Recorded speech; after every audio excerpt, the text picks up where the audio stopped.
Hello everybody and welcome to another episode of Clash of the Correspondents, the weekly show from Planet FPL where we bring on two of our FPL correspondents whose teams are playing each other this weekend. My name's Serge. My name is James. Part two, take two, we're going to call it. Well done. Just wasted 5 minutes because Serge forgot to press record. Yeah. But Did I well forget? done to our two guests who forgot. had pressed record on Yeah, their true. end. We'll sync it up. James, why don't you introduce our two guests today? I shall. We are looking forward to the Saturday lunchtime kickoff, which starts Gameweek 11 this coming week. We're joined by Neil Grover at AFC BNG, our Bournemouth correspondent. How are you, Neil? Hello there, guys. How's it all going? Yeah, good, mate. About the same as it was 5 minutes ago before Serge fucked up. And we're also joined by Gary. That is my cap playing, our Manchester United correspondent. How are you, Gary? I'm still all right. How are you all? Yeah, good, mate. Brilliant. Thanks. Excellent. Let's start again, Serge. Yeah, let's do indeed. So big game coming up this weekend, Neil. How are you feeling about the visit of the Red Devils to, as we've established now, we're going to call it Dean Court, none of this Vitality Stadium or any of that nonsense. Yeah, no, glad to hear it. So as I said, it's one of the games I always look out for at the start of the season. I grew up in the sort of the years when Man United were actually a force with the treble. So yeah, always looking forward to it. But yeah, should be a good one. Without this question is going to sound a bit like I'm putting the boot in, but obviously in that generation and that era, did you ever even get to play Manchester United as Bournemouth? Did you come across them in the cups or anything? Because thinking about it, you would have probably had very few opportunities to go up against that team. So we knocked him out of the FA Cup once, Harry Redknapp, in the third round. I think that was 89, something like that. 84, I think, yeah. Yeah, okay. Yeah, okay. Well, it's before me anyway. So Yeah. Rain Man's still yeah. here next to me. He remembers every date of everything. There you go. But yeah, I mean, other than that, I mean, not really until very recently. I was going to say, I think it was between 84, which I think was the Cup third round, up until Bournemouth's first league meeting with United. They hadn't met in between. So it was a good sort of nearly 30 years or so. Wow. And then obviously Bournemouth won the first meeting, 2 Junior Stanislas goals, one famously from a corner, I think. I don't remember, so I'm not going to be able to validate that at all. But United Gary won may help. the last 3 visits, though. Yeah. How are you feeling, Gary, about the season so far for Manchester United? Yeah, it's hard to judge, isn't it? It's just so inconsistent. You don't know what you're getting one week to the next. Solskjaer's not the answer. Nothing's changed, in my opinion, on that. Just so inconsistent. When you say Solskjaer's not the answer, do you feel like, are you in the camp of Solskjaer out now, or do you think give him till the end of the season and then make a more measured kind of decision on the management and direction then? Well, I mean, I would have got rid of him this summer. That was the time to make the move. Was just to say thanks for everything, thanks for stabilising last season. But you know, we all knew he wasn't the answer long term. But it's who you would get mid-season. The only real option now would be Allegri, wouldn't it? Unless you start trying to get other managers out of the contracts, which is always hard work. If you slip James 20 quid, he'll let you have Poch. I was going to say Pellegrini, Pochettino. Pellegrini's Emery. only a tenner at the moment, so if you come and see either one of us two, we'll let you have our managers for sure. No, you ain't having my manager. And I'm also in that camp of not yet Pellegrini out. But, so yeah. Well, I was going to say, Gary, like we spoke in the summer and obviously you weren't too happy with the way things are progressing. If Solskjaer's not the answer, which I'm inclined to agree with how you feel about it, what is the answer then? We did a pod about a month ago and we looked at kind of who was to blame for the issues at United, and the general overwhelming response was that it's at ownership level that's the issue. Yeah, I mean, it is the owners that are to blame, but that equally doesn't absolve Solskjaer of everything. You know, but both cases can be true. So the owners are to blame, and another manager would probably still struggle, even if it was Pochettino or Allegri or whoever. But the easiest thing to change at that club at the minute is the manager, because the owners aren't going anywhere. It's not only a few weeks ago, I think, was it Gameweek 3 that you got Martial in, or Gameweek 2? But it's very, very early in the season that Martial was flavour of the month and everyone was thinking, yeah, he's the one to go to. I think if you'd had Martial and Pogba fit for the entire season so far, that changes the dynamic of that team so much. To have two big injuries like that for most of the first 10 games of the season, I think does have an impact. And we have seen in flashes, like against Liverpool, counter-attacking at pace, you can hurt teams. We can, but it's you can't counter-attack every week, can you? And it's all right doing that against Liverpool, but you can't do it every week, can you? Well, I don't think you can as Manchester United, because teams will sit back against you. If you're a Wolves or someone like that, then obviously teams might be on the front foot against you, and so it is easier to counter-attack. But I think you're right, as Manchester United, teams may sit back a little more against you for sure. Yeah, counter-attack's a thing to have up your sleeve. It's not a thing to base your whole strategy on, especially if you want to be a top 4 team. It's not about the Man United tradition and all that. You can't be a top 4 team in this day and age only playing counter-attacking football. Yeah. So he hasn't got a plan B, Solskjaer. It seems to be, like you say, Martial, Pogba, Rashford, counter-attack, and that's it. You say that, Gary, and just thinking back to obviously when he first come in the door, and I'm thinking of like Cardiff, Huddersfield, Fulham. Yeah, of course you should be easily beating these sides, but that wasn't counter-attacking as such. That was intense and with a bit of pace and aggression going forward. But we haven't really seen that since that first kind of 6 weeks or so. And since then, the positive results, and thinking, PSG away, Tottenham away, Arsenal away, obviously kind of to an extent the Liverpool performance last week, and even the result at Norwich at the weekend, all the best attacking stuff is on the break. So what's changed? One of the things I kept harping on about, and I know obviously he's injured at the moment, he's obviously getting Pogba into a position where he can dominate and threaten. Well, Pogba seems to be the biggest change to me in that, you're right, when he first come in the job, Pogba pretty much played as a 10, really, and he was higher up the pitch and influencing things, but since then he seems to be obsessed with him, putting him in a deeper midfield role, whether that's because he knows he hasn't got anything else in midfield, but he plays Pogba so deep now that it's just not Pogba's game. It's just not what he does, or he's not what he's best at, and I think that's affected the whole style, really. But I don't know why he's gone to it, and maybe now McTominay's in form, whether he'll trust McTominay to sit there and let Pogba play higher up again, I don't know. He's a good player, McTominay. I think he's absolutely established himself as kind of first choice in that area now. Just let me cut in there. You were giving me grief about having him in my North team on Friday. Please, it doesn't make him an FPL asset. He scored, by the way, So he scored. And my North team's doing all right because of that, so don't worry about that. Big deal. That's 2 goals, though. He scored against us as well. McTominay, he's decent. And Arsenal. No, sorry, Arsenal's what the game I'm thinking about, where he scored. He's the highest scorer since Solskjaer took the job permanently. That's damning. Talking of strikers and correct? goals, Seriously, I don't think so. Yeah, I think him and Rashford are joint highest since Solskjaer took the job permanently. Wow, that can't be right. I'm sure it is. Wow, well, we've got enough listeners that will fact check that. I know that for sure. Yeah. Talking of goals, Neil, I owned Callum Wilson the first 2 weeks of the season, and then the most recent 3 weeks of the season. When's he going to score for me again, man? I know, right?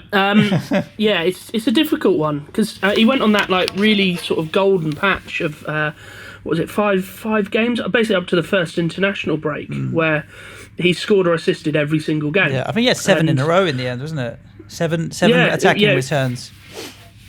Exactly that, and now it's just sort of it's not just Wilson that's dropped off. We haven't scored in 3 games.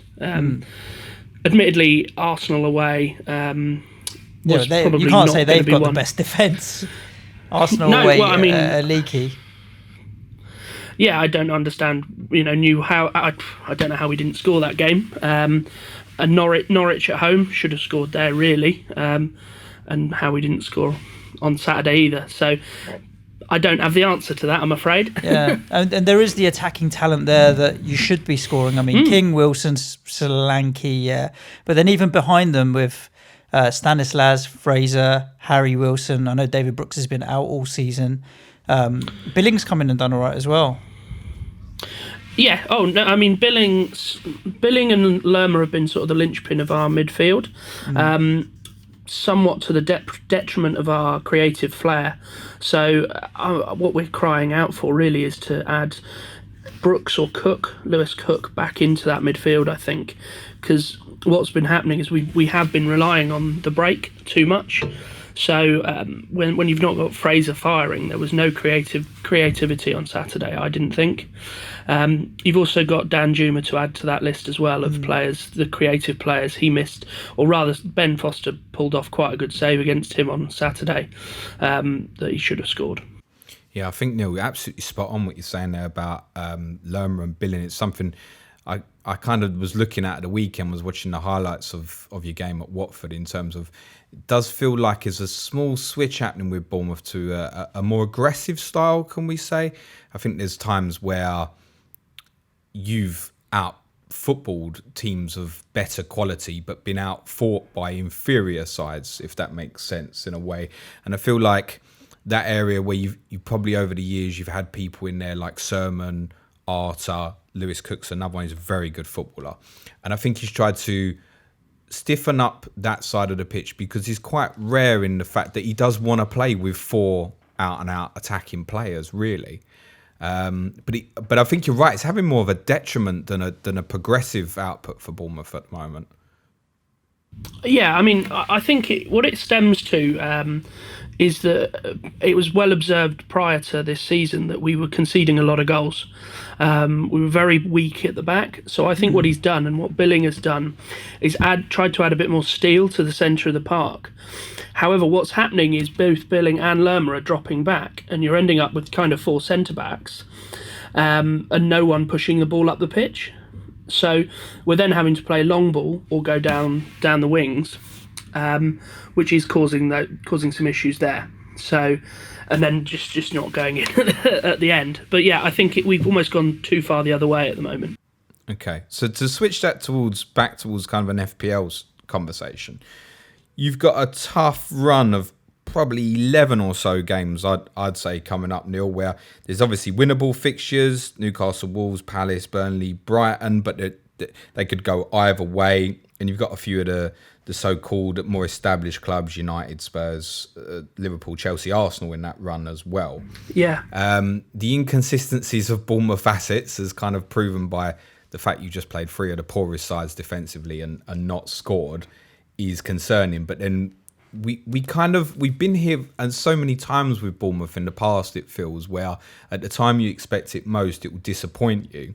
But then if you come off, it will come back and hurt you. I'm this close to selling Callum Wilson this week, and I don't want to do it. So what's the advice, Neil, in terms of the people who have got, say, Wilson, Diego Rico and others? What's your thoughts at the moment?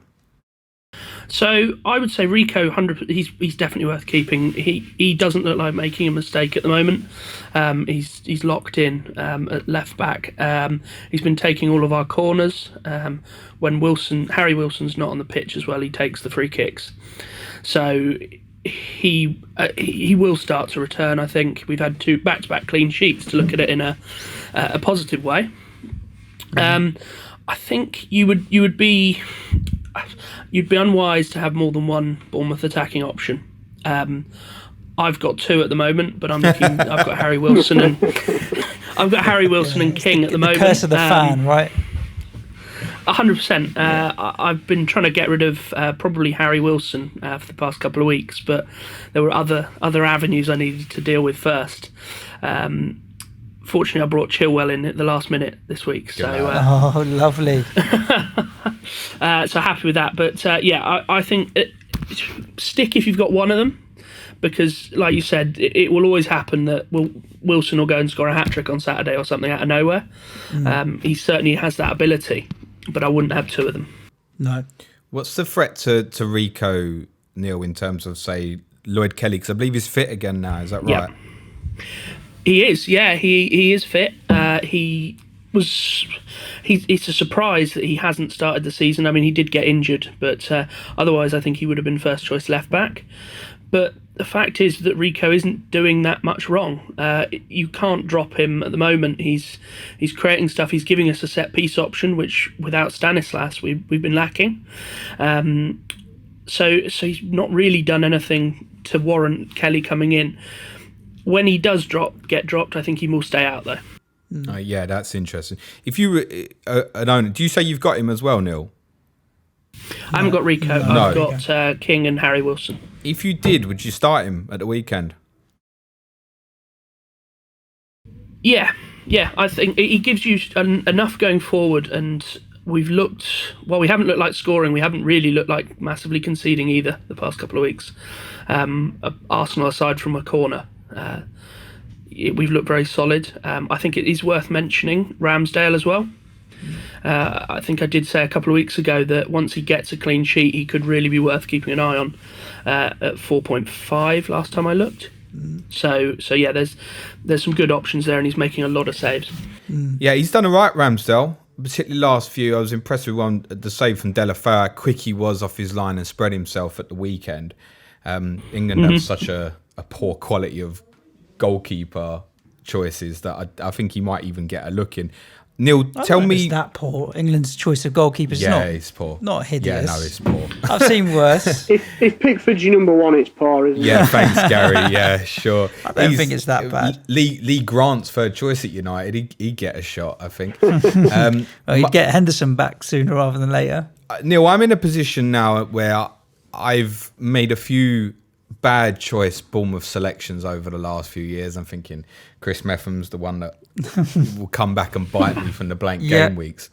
And I just can't be having you, mate. To someone like me who's like, I'm not getting Bournemouth defensive assets. Talk me into it, because obviously it is back-to-back clean sheets. Yeah, I think it goes back to what I mentioned about the centre midfielders. So while we're essentially playing with six at the back and a very young keeper that he just can't seem to do very much wrong at the moment. I think all of the goals he's conceded this year, they have been quality goals, not because he has made a mistake. I mean, even when we've conceded, he's getting the points as well. So he's getting save points. I think every week he's more or less got at least 3 points. I doubt there's very many weeks where he hasn't. So there's that. I think you've got that extra back. Plus, I mean, Man United, apart from on Saturday, haven't exactly been the most clinical side. That's true. But to bring Gary in, they have been good defensively. Talk to me about United defensively, Gary.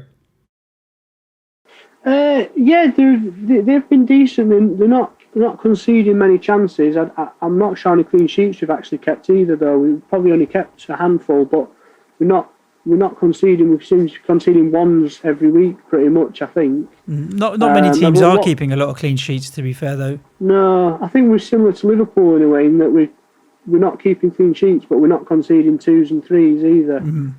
Without looking, I'd have to check. We're probably only on 3 clean sheets, are we? If that, 2 maybe? 2. Yeah. Yeah, Leicester and Chelsea, was it? Do you own any Manchester United assets? I'm always interested with the correspondents when they come on who they own from theirs. No, straight up. No one interests you at all. I had Greenwood as bench fodder at the start of the season when I was just having 2 up front, and I looked at Martial when it looked like he was up front, but then obviously he's been injured for 2 months. So other than that, Rashford's. I've got half an eye on Rashford, but at that price, I don't think he's viable. So no one at the minute. We do. We have quite a few listeners that played the Sky game as well as the FPL game. I know you do as well, Gary. I think we've got quite a few single game days or situations for Manchester United in that as well, potentially coming up. I think if you had a gun to your head and you had to pick one, I was thinking maybe along the lines of Wan-Bissaka. I know, James, you own Wan-Bissaka in that, don't you? Or Sky, James, or even Rashford as a jump on, jump off. Yeah, I think in Sky, obviously Wan-Bissaka is always a good one because even if we don't keep a clean sheet, he's good for the tackle bonus, the pass bonus, things like that. Obviously Rashford and Martial in the Sky game are both down as strikers, so that sort of limits Martial's appeal in that, because the way that Sky game set up this season with Salah, Sterling, Mane, all them as strikers, Aubameyang, Kane. Yeah, precisely. If you use a spot, for a Martial or a Rashford or a Pookie or a Tammy Abraham, there's nowhere to spend your money on, really, because there's no midfielders apart from De Bruyne to spend your money on. So I'm finding it hard to not spend my money on the three big striking options. But like you say, I think the Sheffield United game is the only game on that Sunday. When we play Brighton at Old Trafford, that looks to be quite an awkward day in terms of captaincy.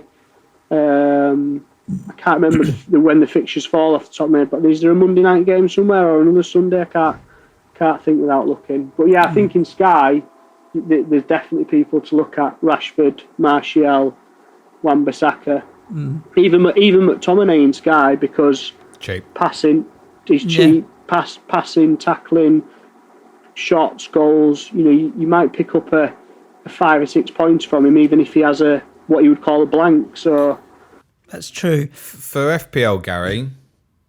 Martial, because there is this record that's going around that's kind of, I think it's under Solskjaer, I think it's 10 wins from the 13 games Martial started, I think. Yeah, with Martial starting, it's 77% win rate. Without him, it's 28 or something, 29. So it's a massive difference. And he does make the attack more fluid and, a bit more modern. It looks a bit more like a real top four side when Martial plays. He's the 9, isn't he? Like, that's why a lot of us, obviously, his ownership kind of went to over 1 million before they played Palace in game week 3. And a lot of us dived on because straight away, early doors, it was like, he's OOP. Yep. Go and get him in. Yep. So now he's back to his starting point, 7.5. Impressed at the weekend at Norwich. Obviously, we know you haven't got a penalty taker despite the amount of money you've got there. But he's an option, isn't he, Martial? I think I'd prefer him at 7.5 rather than Rashford at 8.4 as a forward, or even James as an alternative at 6.1. I think Martial is the pick of the three, isn't he? He's a standout, isn't he, really? Definitely, yeah, because I think with James plays well, but you don't necessarily get the returns from him. Rashford's deceptive, actually. I think he's the 11th highest scoring player in the game, which has happened all of a sudden. But even with that said, at that price, there's too many options cheaper than him who are performing. You've got Abraham, Jimenez. There's others in the Pookie if he ever gets any form. So, like you say, 8.4 is too much for Rashford, I think. But 7.5 for Martial is not too bad. Well, if he plays up front every week, he's got to be the obvious United choice at the minute. Have you've obviously logged into the FPL game after the end of the game week? Did you check the Correspondents League, Gary? Well, I tried not to because I was second before this weekend, and now I've plunged to mid-table mediocrity in ninth. But the position you're in right now is the position that we all want to be in, Gary. Sandwiched between James and his missus. She's directly above you in the league, and he's directly below. Yeah, well, I'm going to make a comment on that. I'll leave that to James and his wife to sort out. Please don't, Gary, because that Planet FPL Live in Manchester, it ain't going to be happening if you're talking like that. No, I know. She got up to second actually after Friday night. Cheeky captain on Jamie Vardy. She's got fucking Perez as well. She's got a Yossi Perez as well. Yeah. Well, that's what's hampered me this weekend. Is my only Leicester player was Soyuncu. I captained Aguero, even though I own Sterling, so just one of them weeks. But and Neil, you're pretty mid-table, 15th in that league so far, but still inside the top 630k overall. Happy with your season so far? I went off to add a flyer. I think I was top for the first couple of weeks, and it's gone rapidly downhill, as it always does. I was looking at your game week rank. Game week 1 was 250k. Game week 2, 459k, and then it's been a mixed bag since then. Some in the 4 millions and some in the top millions. So a bit up and down overall. Yeah, I've not really hit. I mean, the past couple of weeks have been strange ones anyway. I think I saw one of the game weeks, the team of the week for that game week got like 11 the week before combined or something ridiculous. So, it's been one of those, but fortunately I was lucky enough to land on Chilwell this week. Mm-hmm. Neil, do you look at squad value much? Because yours relatively is quite low at 100.6 million. A lot of the players in and around the league are north of 101.5 kind of thing now. I'm not so much of a, some people would like to min-max. Like I was seeing in the community, there was lots of, if I sell De Bruyne when he's injured and then, all that hypothetical stuff. I don't tend to look at that so much. I'm much more of a case of let's have a look at the eye test of what's happening around. So are the fixtures good? Is the form good? That's really all I look at. Mm-hmm. It's fascinating because Gary's up to 102.5. That's nearly 2 million squids between the two of you, and that's the difference between maybe having to get a Maddison or being able to afford a KDB, or not quite, but you know what I mean. There's quite a big difference in squad value there. Yeah, I've wildcarded already, so whether that's affected it, I don't know. But no.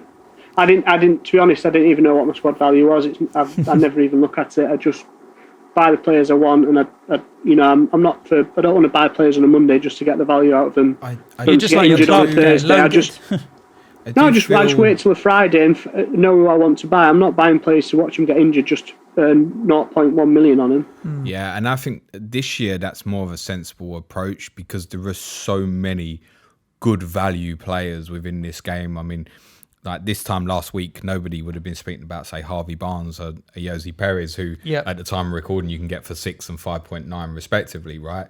So there were so many players in and around a good value who I think you can come back to. It's just the increase in terms of squad value. What you would hope that would allow you is perhaps an extra premium, for example. But then we're looking at perhaps even conversations in terms of, do we even want premiums? Because there are so many of these good value players, and you can captain people like De Bruyne and Aguero, for example. Yeah, for sure. It is interesting. One of the things we put out on the People's Poll was a sub 10.5 million entire squad, which we didn't actually get to discuss because people didn't vote on it, but is something that we will maybe look at on the main pod. But yeah, interesting. You're so out of order, I think. I love that. Yeah, because we need to record in order now. Just to clarify for listeners, the main poll went out 3 days ago. Yeah, pre-recorded on Monday, just in case Martial's done his hammy between now and Thursday. Yeah, the chances are high. Neil, tell us, because we always like to wrap up the Clash of the Correspondents with a cheeky little prediction. It didn't go so well last week for Ali, FPL_Gaffer, or Foxy. They were both pretty far out from the prediction on that score. What are you realistically thinking? No cherry tinted glasses. It's got 0-0 written all over it, hasn't it? No, I think it will be. I reckon 2-1, but it could really go either way depending on which Bournemouth turns up. 2-1 to you. Or are you leaving that open to 2-1 to someone? Yeah, I'm going to leave it open, but obviously I'd like to say us, but I'm realistic. What about you, Gary? Are you hoping for an away win, or do you think Bournemouth could get something out of this game as well? Oh, Bournemouth could definitely get something out of it. I'm going to go. I'll say a score draw, and I think Callum Wilson score after everyone sold him just to watch that Twitter satellite again. Yeah, it wouldn't surprise me if he does do that. I honestly think Manchester United are going to win this weekend. If I had to put money on it, 2-1 to Manchester United, I would say. What are your thoughts, James? Yeah, I agree. Actually, I think United will nick this at the weekend. That won't be comfortable for sure. I think a lot depends in terms of if Bournemouth can hurt United in areas. A lot will depend in terms of kind of what we covered off here in terms of Lerma and Billing and perhaps restricting what United's real strength has been, which is obviously those attacking three, assuming they stay in the side now, and how well they counter-attack. Yeah, for sure. I think obviously we've got Chelsea away on Wednesday night as well. If you go strong in that in the League Cup, then whether that impacts it, I don't know. I can't remember if Bournemouth is still in the League Cup, but if we go strong away, right then. So with a free week for Bournemouth, if we go strong away at Chelsea, whether that has an impact. I think, well, just a personal, Gary, and obviously when this goes out, it'll be after the game. But I think get a bit of momentum going, mate. Get that team together, winning games of football together. I agree. We've got to try and win it. You can't start picking and choosing which matches you win. Just play the best team. Obviously, try and win it. He's not going to keep the whole 11 for that fixture at Chelsea, but I think keep particularly the front three. Be good for them to get an understanding together, I think. And if Pereira is going to stay in that position, kind of in behind the front three, then let them get some game time together. I would agree with you, James, on that as well. The thing with Chelsea is, Chelsea are going to play the kids in the cup game. The problem is the kids is their flipping first team now, isn't it? I mean, you can go Wednesday and you can go quite strong at Chelsea, and then you can go strong at Bournemouth on the Saturday, and then there's a 5-day break. Yeah. You're just not going to be training too much in between. And what you're looking out of that is to get the cohesive unit of the front 3 or 4 in unison, and also defensive things as well, like Wan-Bissaka's been in and out of the team. I imagine United will heavily rotate, but I think it would be to their benefit to pick quite a strong side at Chelsea. Yep, for sure. Yeah, I agree. Yeah, I'm quite looking forward to the game. It'll be interesting because I'll probably be half cut because England are going to win the rugby in the morning, followed by watching Bournemouth Man United, and then I'll be at the Newcastle game in the afternoon. So it'll be my middle of the day drinking accompaniment. Rugby in the morning, Newcastle in the afternoon. I need something around lunchtime. But I'm expecting a good game of football. It's not going to be turgid in any way. Both teams would like to play, so it should be a good watch. Yeah, no result would surprise me. Wouldn't surprise me if Bournemouth won at all. No, of course, no, definitely not. I think one other thing that's just sort of popped into my head that Josh King likes a goal against them as well. Noted. There we go. That's a 50p bet there. Waiting to have. Guys, just wanted to thank you again on behalf of the Planet FPL listeners and everybody for the interaction on Twitter and the articles that you send through as well that we get onto the website. All of the correspondents do it out of the love of their clubs and the love of FPL. So we always appreciate everything that you guys do and coming on the show and what have you. So thank you for all of that stuff that you do for us. Not a problem. Thanks for having us. No worries at all. Yeah, thank you very much. Pleasure, guys. Thank you. James, why don't you tell the listeners what have we got left this week? Because I'm obviously very disoriented with days. We've got final plan tomorrow, and we'll find out if Callum Wilson's still in Suji's squad. Oh, it's going to be an interesting debate. I need to get Vardy in, but Callum Wilson is that guy that if I dump him, he's going to come back and hurt me. So many decisions still to be made, as well as North v South, zombies, which we're not making changes. Differentials will have to be selling. Jamie Vardy, We're going to be unfortunately. looking for a Jamie Vardy replacement, unfortunately, yes. So plenty to look at. Do stay tuned, hit like, subscribe, share, and all of that kind of other good stuff. Other than that, ciao for now. Thanks, gents. Cue music, man, child.